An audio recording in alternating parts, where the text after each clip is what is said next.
இப்போ வந்து ஒவ்வொரு தடவை ஒழும்பி கேள்விகள் கேட்கணும். அதில் வந்து ஒரு ஆள் ஒழும்பி 2 கேள்விகள் கேட்கிறார். தமிழ்ச்செல்வன் அண்ணாட்ட வந்து 2 கேள்விகள் கேட்கிறார். இந்த சிங்கள அரசியல்வாதிகள் எங்களை ஏமாத்துற அந்த இடமும் தமிழ் மக்களாகிய நாங்கள் அந்த ஏமாந்து போற அந்த இடமும் ஒரு இடம்தான். அவருக்கு பேய் பிடிக்குதோ பிசாசு பிடிக்குதோ அல்லது பில்லி சூனியம் என்னவோ தெரியல, அவர் அப்படியே முற்றுமுழுதாக மாறி போறார்.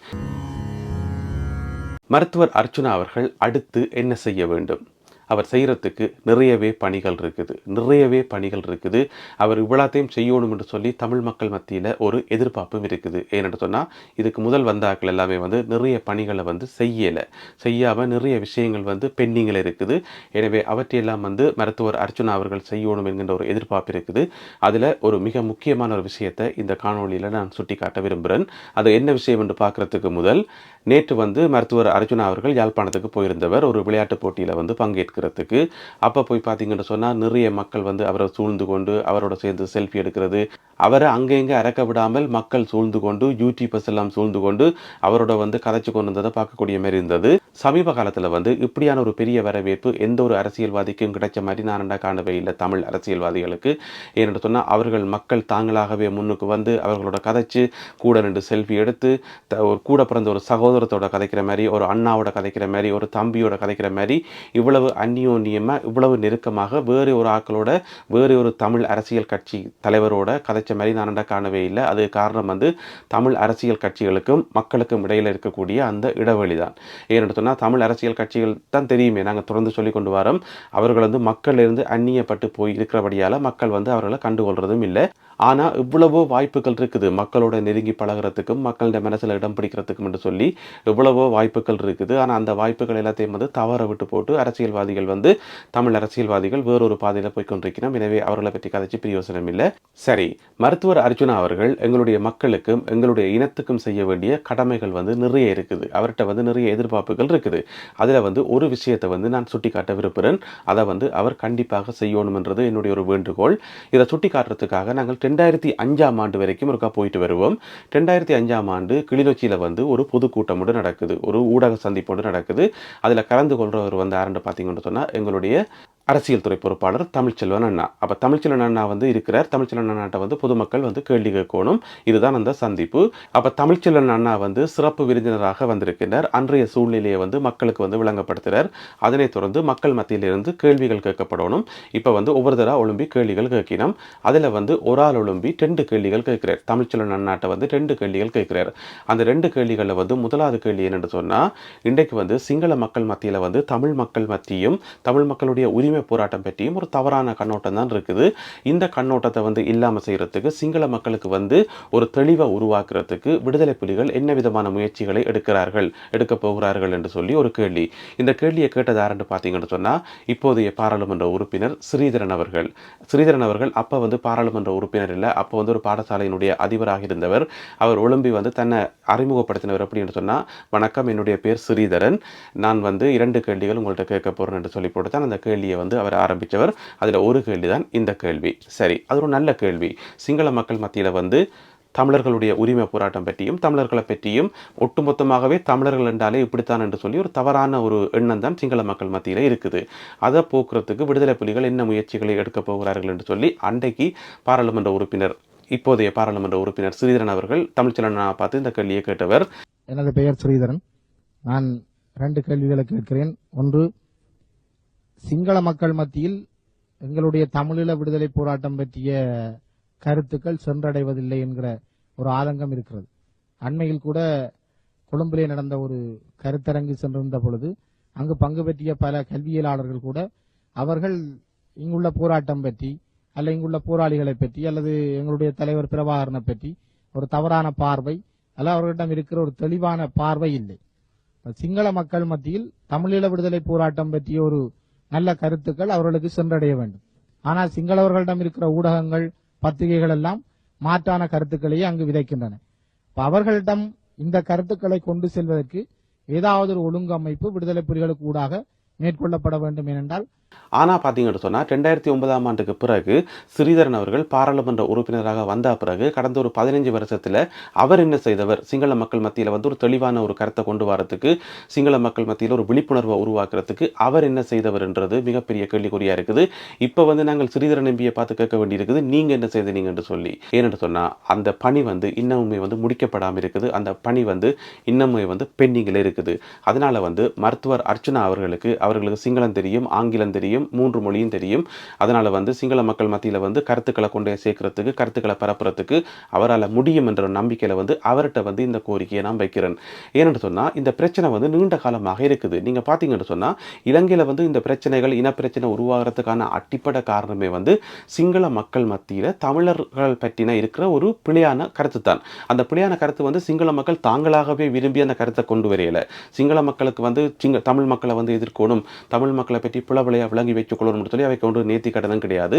ஆனால் அங்கே இருக்கிற சில அரசியல்வாதிகள், சில அடிப்படைவாதிகள், சில இனவாதிகள், ஒரு சில பத்திரிகைகள், ஊடகங்கள் எல்லாமே சேர்ந்து சிங்கள மக்களுக்கு இந்த பிரச்சாரத்தை வச்சு வச்சு வச்சு வச்சு நீண்ட காலமாக தமிழர்கள் என்று சொன்னால் வந்தேறி குடிகள், அவர்களுக்கும் இந்த நாட்டுக்கும் ஒரு சம்பந்தமும் இல்லை, அவர்கள் வந்து இந்த நாட்டை வந்து பிரிக்க போகிறார்கள், அதில் இன்னும் ஒரு படி போய் தமிழர்கள் வந்து நாட்டை ரெண்டாக பிரித்து அதில் ஒரு பகுதியை வந்து தமிழ்நாட்டோட இணைக்க போகிறார்கள், இந்தியாவோட இணைக்க போகிறார்கள். இந்த மாதிரியான பொய்யான கருத்துக்கள் இண்ட வரைக்கும் இந்த 2024ஆம் ஆண்டு வரைக்கும் ஒரு சில பத்திரிகைகள், ஒரு சில அரசியல்வாதிகளோட பேச்சுகள் எடுத்து பார்த்தீங்கன்னா இண்ட வரைக்கும் அதே கருத்தை தான் சொல்லி கொண்டிருக்கிறார்கள். ஆனால் தமிழ் மக்களாகி எங்களுக்கு வந்து அப்படியான ஒரு எண்ணம் இருக்கோ? இல்லை. நாட்டை பிரித்து இந்த மாதிரி கொண்டு அங்கே இணைச்சு இங்கே இணைச்சு சிங்கள மக்களை நாட்டை விட்டு கலைச்சு இலங்கையை விட்டு முழு இலங்கையை வந்து கைப்பற்றணும், இந்த மாதிரியான எண்ணங்கள் எங்களுக்கு இருக்கா? இல்லை.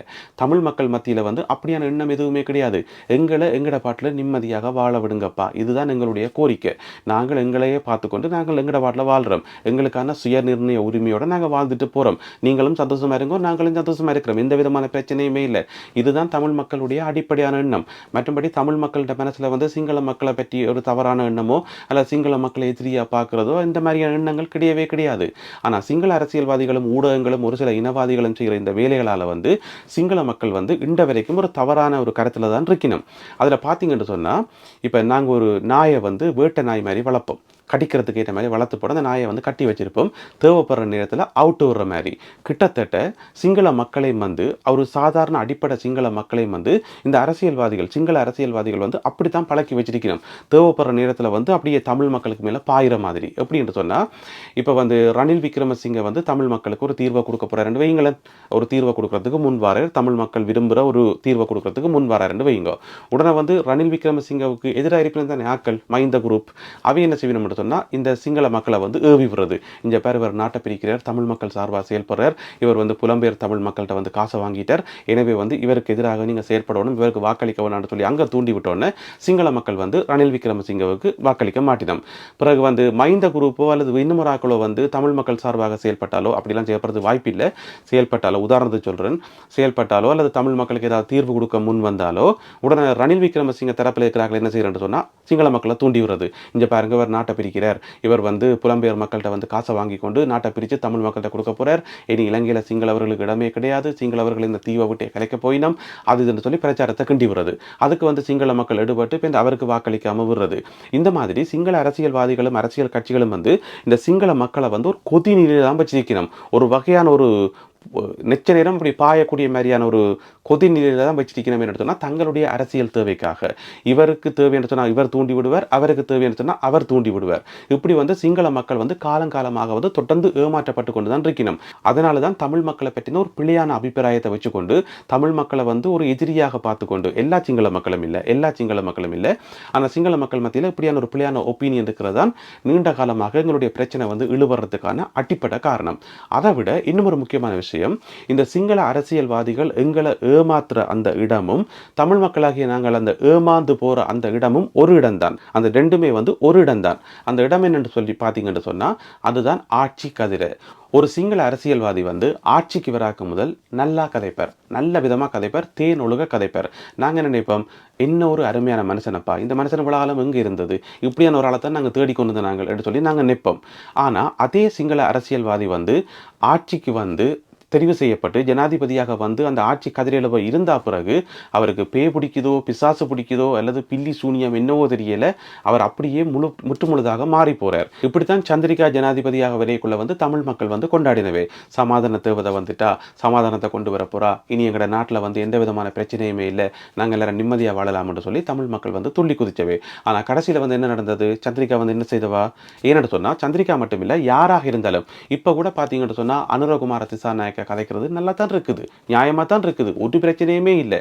மற்றது சஜித் பிரேமதாசா கதைக்கிறதும் நல்லா தான் இருக்குது, கேட்க நல்லா தான் இருக்குது, ஒரு பிரச்சனையுமே இல்லை. ஆனால் இப்போ கதைச்சு போட்டு கடைசியில் போயிட்டு அந்த கதிரையில் இருந்தால் பிறகு அவைக்கு என்ன நடக்குது? அவைக்கு என்ன நடக்குது? எந்த பேய் பிடிக்குது, எந்த பிசாசு பிடிக்குதுன்றே எங்களால் கண்டுபிடிக்க முடியலை. அதுக்கு காரணம் வந்து அவையில் அந்த கதிரையில் போய் இருந்தால் பிறகு சிங்கள அடிப்படைவாதிகள், பௌத்த பிக்குகள், இந்த மாதிரியான ஒரு சில தரப்பிட்ட போயிட்டு சிக்கிப்படினம், விரும்பியோ விரும்பாமலோ அங்கே போயிட்டு சிக்கிப்படினம். அதுபோக அவர்களால் வந்து சிங்கள மக்களை வந்து சரியான முறையில் வந்து கையாள முடியலை. நான் ஏற்கனவே ஒரு சில வீடியோக்களை சொல்லியிருக்கிறேன். எனவே சிங்கள மக்களை வந்து சரியான முறையில் கையாள தெரிஞ்ச ஒரு சிங்கள அரசியல் தலைவர் மட்டும்தான் தமிழ் மக்களுடைய பிரச்சனைகளையும் தீர்க்க முடியும், ஒட்டுமொத்தமாக இலங்கையில் உள்ள எல்லா பிரச்சனைகளையும் தீர்க்க முடியும், இலங்கையை வந்து ஒரு அமைதி பூங்காவாக, ஒரு வளர்ச்சி பெற்ற நாடாக கொண்டு வர முடியும். எனவே வந்து சிங்கள மக்கள் மத்தியில் வந்து ஒரு மனமாற்றம் ஒன்று ஏற்படணும். மிக முக்கியமாக வந்து தமிழர்களை பற்றின ஒரு பிள்ளையான ஒப்பீனியன் இனிமேலும் இருக்கக்கூடாது. இதுக்கு வந்து மருத்துவர் அர்ச்சுனா வந்து பாடுபடணும். நீங்கள் வந்து ஒரு அரசியல் கட்சி ஒன்று உருவாக்க போறோம்னு சொல்லியிருக்கிறீர்கள். அந்த அரசியல் கட்சிக்கு வைக்க போற பேரே வந்து எல்லா இனங்களையும் உள்ளடக்கின ஒரு பொதுமையாக இருக்கும் என்று சொல்லியிருக்கிறீர்கள். எனவே நல்ல விஷயம். எனவே உங்களால் தான் இந்த விஷயம் முடியும். நீங்கள் வந்து இதில் பின்னிக்க கூடாது.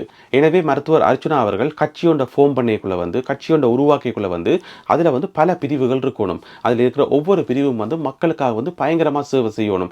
நாங்கள் தனியாக இதை மட்டும்தான் செய்வோம், நாங்கள் தனியாக பாராளுமன்றத்தில் கதைப்போம், மிச்ச நாள் முழுக்க வீட்டில் படுத்து கிடப்போம் என்று தான் இப்போ இருக்கிற அரசியல்வாதிகள் இருக்கணும். மாசத்தில் வந்து ஏதாவது ஒரு வேலை தான் செய்வினோம், ஒரே நேரத்தில் வந்து 2 வேலை செய்ய மாட்டினோம். ஒன்றில் ஒரு கூட்டத்துக்கு போவினோம், ஒரு பிரச்சாரத்துக்கு போவினோம், அல்லது ஒரு ஆர்ப்பாட்டத்துக்கு போவினோம், அல்லது பாராளுமன்றத்தில் பேசுவினோம். இதை செய்தால் அதை செய்ய மாட்டோம், அதை செய்தால் இதை செய்ய மாட்டோம். ஆனால் மருத்துவர் அர்ச்சுனா அவர்கள் உருவாக்க போகிற அந்த கட்சி வந்து ஒரு மல்டிபிள் ஒர்க் செய்யணும், நிறைய வேலைகள் செய்யணும், ஒரே நேரத்தில் வந்து பல விஷயங்களை வந்து கவனிக்கணும். அதில் ஒரு விஷயம்தான் சிங்கள மக்கள் மத்தியில் வந்து இந்த விழிப்புணர்வை வந்து ஏற்படுத்துறது, தமிழ் மக்கள் மற்றி இருக்கிற அந்த கருத்துக்களை வந்து இல்லாமல் பண்ணுறது, அதாவது தவறான கருத்துக்களை வந்து இல்லாமல் பண்ணுறது. அப்படியான ஒரு மனமாற்றம் வந்து சிங்கள மக்கள் மத்தியில் உருவாக்கப்பட்டு தமிழ் மக்கள் பற்றின ஒரு நல்ல ஒரு சிந்தனை அவர்கள் மத்தியில் வந்தால் மட்டும்தான் எதிர்காலத்தில் வந்து பிரச்சனைகள் இல்லாமல் இருக்கும். அப்படி இல்லை என்று சொன்னால் சிங்கள மக்களை வந்து தொடர்ந்து இந்த அரசியல்வாதிகள் கிண்டி கொண்டு தான் இருப்பினோம், தூண்டி விட்டு கொண்டு தான் இருப்பினோம். அது வந்து காலங்காலமாக எங்களுக்கு பிரச்சனை இருந்தும் தான் இருக்கும். இன்றைய கூட நீங்கள் பார்த்தீங்கன்னு சொன்னால் இந்த இராணுவ புலனாய்வு பிரிவினர் வந்து அப்பப்போ வந்து ஒரு சில ஆக்களை பிடிச்சி கொண்டு போயிட்டு நீ திரும்ப இயக்கத்தை கொண்டு வர போறியா, திரும்ப விடுதலை புலிகளை வந்து உருவாக்க போறியான்னு கேட்கிறது. ஒருத்தன் புத்தகம் எழுதினா அந்த புத்தகம் எழுதின ஆசிரியரை கூப்பிட்டு கொண்டு வச்சு நீ திரும்ப இயக்கத்தை உருவாக்குறதுக்கு தான் இந்த புத்தகத்தை எழுதினியா, நீ திரும்ப இயக்கத்தை உருவாக்குறதுக்கு தான் இந்த கவிதை எழுதினியான்னு சொல்லி கேட்கிறது. அதன் அர்த்தம் என்னன்னு சொன்னால் இன்ற வரைக்கும் அவன் மனசில் ஓடிக்கொண்டிருக்குது, திரும்ப இயக்கம் வந்துடுமோ, திரும்ப வந்து ஆயுத போராட்டம் படிச்சிருமோ, திரும்ப வந்து தமிழ் மக்கள் வந்து யுத்தத்தில் குதிப்பினவா, இந்த மாதிரியான எண்ணங்கள் இருக்குது. எனவே இந்த மாதிரியான எண்ணங்கள் எல்லாத்தையும் வந்து இல்லாமல் பண்ணணும். அப்படியான எண்ணங்கள் எங்களுக்கு இல்லை. எங்களுக்கு நாங்களே நீ போராட போகிறது வந்து அறிவு வழி போராட்டம். எங்களுக்கு உரிமை வேணும், எங்களுக்கு விடுதலை வேணும், எங்களுக்கு சுயநிர்ணய உரிமை வேணும், எங்களுக்கு எல்லாம் வேணும். ஆனால் அதுக்காக நாங்கள் போராட போகிறது வந்து அறவழியில் அறிவு வழியில்ன்றதை நாங்கள் வந்து எல்லா தரப்புக்கும் உணர்த்தணும். எனவே இப்படியான ஒரு பணியை வந்து மருத்துவர் அர்ச்சுனா அவர்கள் செய்ய வேணும். இது உங்களால் முடியும். நீங்கள் உருவாக்க போகிற கட்சியில் வந்து பல பிரிவுகள், பல விதமான வேலைகள் வந்து செய்யணும்.